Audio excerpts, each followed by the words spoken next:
In this video, we will explain from a Jungian point of view what the libido is. We will mainly use the Jungian commentary in his Symbols of Transformation. Jung begins by explaining the concept as it was introduced by Freud, where he defined it sexually. So Jung says that this fact led Freud to compare the libido with a stream, which is divisible, can be dammed up, overflows into collaterals, and so on. Thus, despite his definition of libido as sexuality, Freud does not explain everything in terms of sex, as is commonly supposed, but recognizes the existence of special instinctual forces whose nature is not clearly known. At the back of all this lies the hypothetical idea of a bundle of instincts, in which the sexual instinct figures as a partial instinct. Its encroachment into the sphere of other instincts is a fact of experience. So Jung does not disagree with Freud's sexual definition of the libido. Jung says as follows: "It allowed me to identify psychic energy with the libido, as the libido denotes a desire or impulse which is unchecked by any kind of authority, moral or otherwise. Libido is an appetite in its natural state.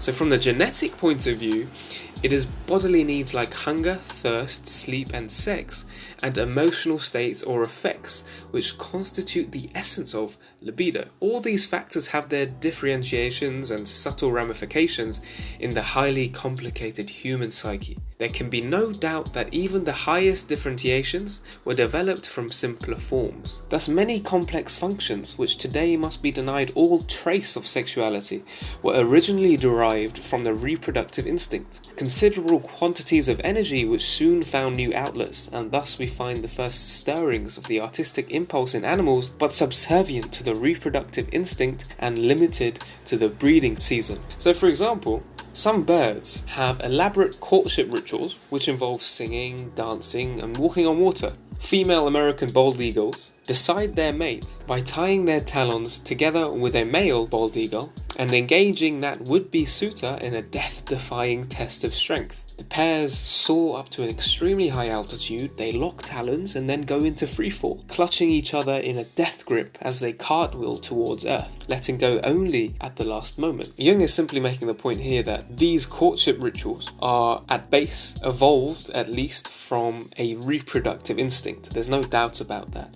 But he's saying to reduce that elaborate, meaningful, artistic ritual of an expression of love to simple sexual desire is far too reductive and doesn't explain the whole thing.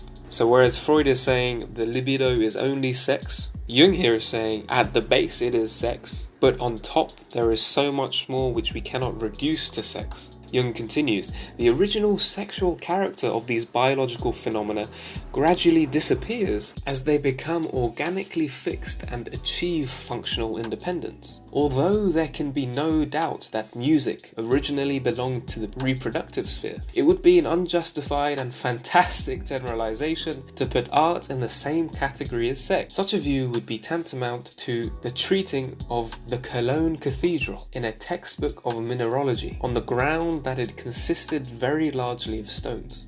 Jung believes that the libido is the creative energy which includes the sexual instinct, in the same way that the cathedral is made of stone. But of course, to simply analyze the cathedral through its mineral formation is to miss out on all of the other and even equally important aspects of that cathedral. The libido can never be apprehended except in a definite form. That is to say, it is identical with fantasy images.